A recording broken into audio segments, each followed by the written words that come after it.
우리가 성경 말씀을 많이 다 암송하지는 못하지만은 우리가 꼭 암송해야 할 성경 구절 가운데 하나가 영접하는 자, 곧 그 이름을 믿는 자들에게는 하나님의 자녀가 되는 권세를 주셨으니 라는 요한복음 1장 12절 말씀입니다. 육체를 가진 우리들은 출생을 통해서 자녀가 되지만은 하나님의 자녀가 되는 것은 영접함을 통해서입니다. 예수님을 우리의 구주로 영접하고 그 이름을 믿음으로 우리는 하나님의 자녀가 됩니다. 이 말씀을 보면은 그냥 영접하고 믿음으로 하나님의 자녀가 된다라고만 하지 않고 하나님의 자녀가 되는 권세, 이 권세라는 말을 강조하고 있습니다. 하나님의 자녀가 된다는 것은 그냥 그렇고 그런 시시껄렁한 일이 아니라 대단한 권세, 특권을 소유하게 되는 것입니다. 로마서 말씀을 보면은 성령이 친히 우리의 영과 더불어 우리가 하나님의 자녀인 것을 증언하시나니 자녀이면 또한 상속자, 곧 하나님의 상속자요 그리스도와 함께한 상속자니 라고 말씀합니다. 자녀는 부모의 것을 상속할 수 있는 권리, 상속권을 갖게 됩니다. 우리가 하나님의 자녀가 되었다고 하는 것은 온 우주 만물의 주인이신 하나님의 자녀가 되는 것이고 하나님 나라의 모든 신령한 유업을 상속받을 수 있는 상속자가 된 것입니다. 그렇기 때문에 하나님의 자녀가 된다고 하는 것은 얼마나 굉장한 일이고 대단한 권세를 얻게 되는 일인지 모릅니다. 지옥 갈 인생에서 우리가 구원받은 것만 해도 얼마나 감사한 일입니까? 그런데도 하나님의 은혜는 구원에서 그치지 않고 하나님의 자녀 삼아 주심이라고 하는 이런 놀라운 은혜까지 우리에게 주셨습니다. 그렇지만 무엇이 문제인가 하면은 우리가 하나님의 자녀가 되었다는 것이 눈에 보이지 않고 이것이 느껴지지 않는다는 것입니다.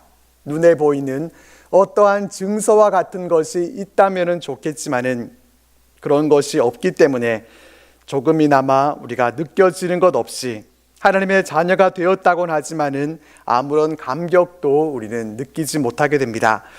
그렇다 보니까 우리가 하나님의 자녀라는 사실을 너무 쉽게 잊어버리고 또 그렇기 때문에 하나님의 자녀로서 자녀답게 살아가지 못하는 그러한 모습들이 우리에게 없지 않습니다.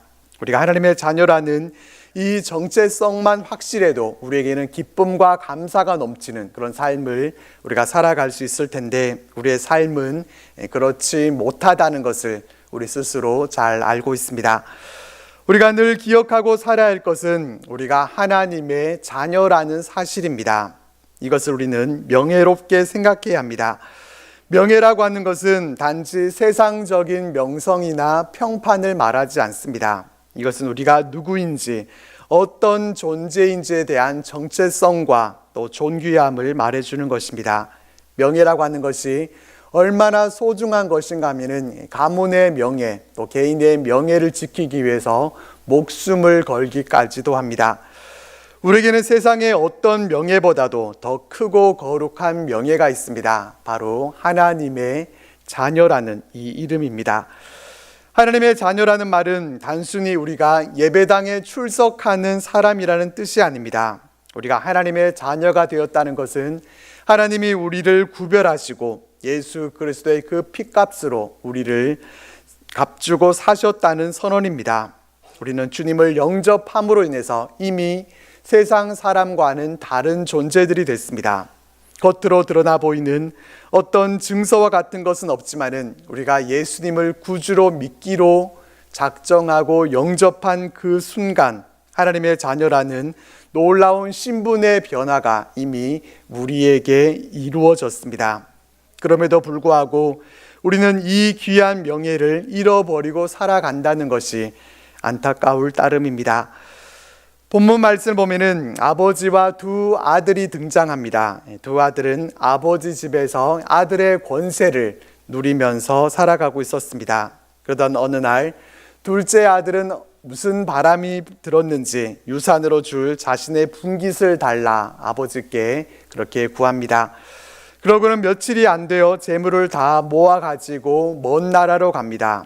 둘째 아들은 그동안 아버지 곁에서 자녀로 살아간다는 것이 감사한 줄 모르고 그저 답답하기만 했던 것 같습니다. 자신이 누리고 있는 은혜들을 은혜로 여기지 못하고 먼 나라에 무슨 좋은 것이 있는 줄 알고 파랑새를 찾아 떠났습니다. 하지만 알차게 이 파랑새를 잡는 일에 힘쓰지 못하고 허랑방탕하게 살면서 그 재산을 다 낭비하고 말았습니다. 그는 18절 말씀에서 내가 하늘과 아버지께 죄를 지었사오니 라고 고백한 것과 같이 그 일로 인해 그는 죄인이 되어버리고 말았습니다. 그렇지만 중요한 것은 무엇입니까? 둘째 아들이 아버지 곁을 떠났지만은 그는 여전히 아버지의 아들이었다는 사실입니다. 그가 불효하게도 아버지의 유산을 미리 받아내서 그걸로 먼 나라로 떠나가서 허랑방탕하게 써버리는 그런 잘못을 저지르기는 했지만은 그 일로 인해 그가 아버지의 자녀라는 사실에 변화가 생긴 것은 아니었습니다. 단지 아버지의 자녀로서의 권세를 누리지 못하는 것뿐이었습니다. 아버지 집에는 양식이 풍족한 품꾼들이 얼마나 많았는지 모릅니다. 아버지의 집에서 자녀로서의 권세를 유지하고 있었으면 좋은 옷을 입고 또 손에는 가락지도 끼고 좋은 음식들도 먹으면서 잘 지냈을 텐데 막상 누리고 있었을 때는 잘 느끼지 못했던 것이 재산을 모두 다 잃어버리고 궁핍하게 되니까 아버지의 아들로 있었을 때가 얼마나 행복하고 좋았었는가 하는 것을 뒤늦게 깨닫게 된 것입니다. 우리의 삶도 이 둘째 아들과 같을 때가 있습니다. 허랑방탕하게까지는 아니더라도 때로는 하나님의 자녀로 살기보다는 세상 속에서 세상의 자녀로 살아가는 것이 더 자유로운 것 같고 더 유익할 것 같다는 그런 생각에 아버지 곁을 떠나 세상 속에 있기를 더 즐거워합니다. 그렇다 해도 변하지 않는 것은 우리의 신분입니다. 우리가 하나님의 자녀라는 사실에는 아무런 변화가 일어나지 않습니다. 자녀 중에도 효도하는 자식도 있고 또 불효하는 자식도 있지만은 불효한다고 해서 그 자녀가 자녀가 아니라는 자녀라는 사실에 있어서는 변함이 없습니다. 불효하는 자녀에게 때로는 성질이 나서 호족에서 파버리겠다 그렇게 소리치기도 하지만은 서류상으로는 자녀로 인정되지 않을지 모르지만 그래도 자녀라는 사실만큼은 절대로 변하지 않습니다. 우리가 하나님 곁에 꼭 붙어 있지 않더라도 하나님은 여전히 우리를 내 아들아, 내 딸아 라고 부르십니다. 하나님의 자녀라는 신분을 결코 철회하지 않으십니다. 세상은 잘못하면은 관계가 끊어지기도 하지만은 하나님은 절대로 우리를 호적에서 파내지 않으십니다. 이것이 은혜입니다. 우리가 하나님의 자녀라는 사실은 조건에 의해서 성립된 것이 아니라 변치 않는 하나님의 언약으로 이루어진 것이기 때문에 누구도 파기시킬 수 없고 또 취소시킬 수도 없습니다.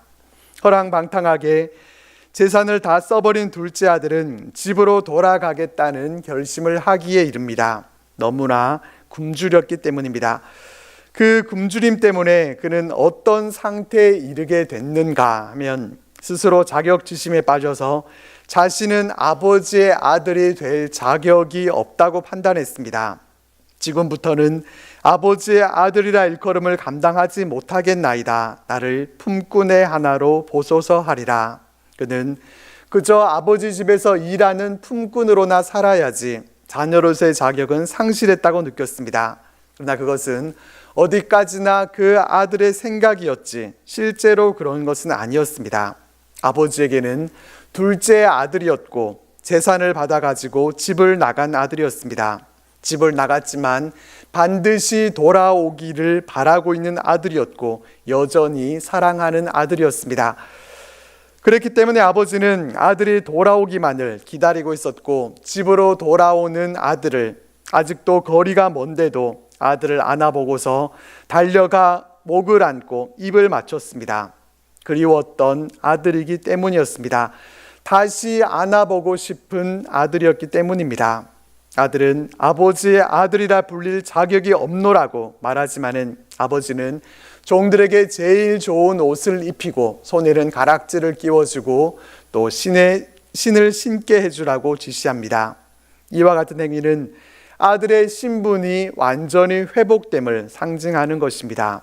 품꾼에게는 좋은 옷도 가락지도 또 신도 신겨주지 않지만 자신의 아들이기에 아버지는 그와 같이 지시해서 이 아들로 하여금 자신이 아버지의 아들이라는 사실을 다시 기억하게 해줬습니다.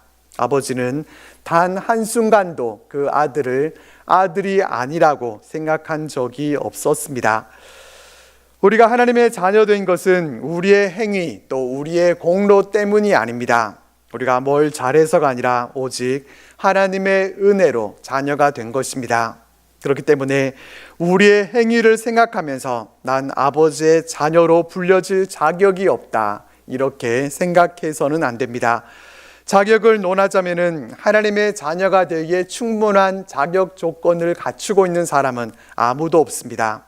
오직 아버지의 사랑에 근거해서 그 은혜로 우리는 자녀가 됐습니다. 아버지는 둘째 아들이 돌아올 때 그 거리를 줄이기 위해서 아들에게로 먼저 달려갔습니다. 하나님 아버지께서 우리를 위해서 먼저 달려오신 것입니다. 하나님이 우리에게 먼저 달려오신 사건이 바로 십자가 사건입니다. 죄인이라는 신분을 갖고 죽음을 향해 가던 우리들을 먼저 발견하시고 우리를 구원하시기 위해 우리에게로 달려오셨습니다. 그리고 그 넓은 품 안에 안아주시고 죄인의 신분을 갖고 있던 우리를 하나님의 자녀라는 신분으로 교체해 주셨습니다. 우리에게 하나님의 자녀라는 귀한 은총을 베풀어 주셨습니다. 이것이 복음입니다. 우리가 노력해서 얻은 신분이 아니라 하나님이 우리에게로 달려오셔서 주신 이 자녀라는 권세, 이것이 은혜입니다. 이제 은혜로 하나님의 자녀된 우리들은 어떻게 살아가야 되겠습니까? 하나님의 자녀라는 우리의 신분에 맞게 살아가야 합니다. 이제 부유한 아버지의 자녀가 됐으니까 그냥 좋은 옷 입고 손에는 가락지를 끼고서 좋은 신발 신고 이렇게 거들먹거리면서 살아갈 것이 아니라 하나님의 자녀답게 살아가야 합니다. 하나님의 자녀라는 긍지와 자부심을 가져야 합니다. 깊어진 삶을 주께 라는 제목의 찬양이 있습니다. 1절 가사만 보면 이렇습니다.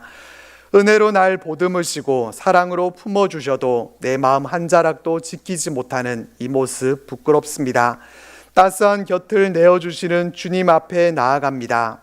표현 못할 긍휼로 나를 붙드시는 주 이름만 바라봅니다. 매일 마주한 슬픔을 견뎌 나가며 주 예수의 마음을 닮아가네. 두려운 걸음마다 주가 동행하니 주 의지하며 오늘을 건네. 주의 신실한 소망을 깊이 담으며 주 예수의 풍요를 채워가네. 하나님의 자녀로 명예 지켜가며 깊어진 삶을 주께 드리네. 이 찬양의 마지막 가사를 보면은 하나님의 자녀로 명예 지켜가며 라는 가사가 나옵니다. 월요일 아침에 이 찬양을 듣다가 전에는 별로 생각하지 않고 들었던 찬양인데 이 가사가 너무 깊이 와닿았습니다. 하나님의 자녀라는 명예, 얼마나 대단하고 또 귀한 것입니까? 그럼에도 불구하고 별로 하나님의 자녀라는 생각도 하지 않고 또 별로 명예스럽게도 생각하지 않았기 때문에 그 명예를 지키기 위해서 애쓰지 않았던 저의 모습도 발견하게 됐습니다. 이 찬양 악보를 인터넷 블로그에 올린 어떤 분이 이 찬양과 함께 자신이 느낀 묵상글도 올려놨는데 이런 내용의 글입니다. 하나님의 자녀로 명예를 지켜간다는 게 쉽지만은 않다. 하늘에 속한 자 되어야 하는데 여전히 땅에 속한 자 같다. 여전히 주식과 부동산 소식이 더 굿뉴스로 다가오고 여전히 카더라의 소식에 귀를 더 기울이게 된다. 그래서 내 마음 한 자락도 지키지 못하는 이 모습이 참 부끄럽다. 그럼에도 여전히 내 곁에서 내 손을 잡고 계시는 주님, 이 부족하고 못난 딸 곁에서 여전히 속상하실 텐데 무던히 참아주시는 주님, 주님께 늘 죄송하고 미안하다. 나도 좀 잘하고 싶은데, 더 잘해드리고 싶은데 늘 제자리에서 뱅글뱅글 맴도는 내 자신이 참 죄송스럽다. 눈을 들어 하늘을 바라보고 눈을 감고 주님의 마음을 헤아려 보고 그 눈으로 주위를 돌아보고 하나님의 자녀로 명예롭게 살아가기를 다짐해 본다. 이분이 쓴 글, 이분의 마음이 곧 제 마음이었고 참 많은 공감이 됐습니다. 하나님의 자녀로 명예를 지키면서 살아간다는 것은 사실 좀 추상적이기는 합니다. 보다 실제적인 예를 드는 것이 도움이 될 텐데 실제적 모범이 되는 사람이 있다고 하면은 바로 다니엘입니다. 지난 몇 주간 새벽 시간에 이 다니엘서 말씀을 나눴는데 이 다니엘이 바로 주의 자녀라는 명예를 지킨 사람이었습니다.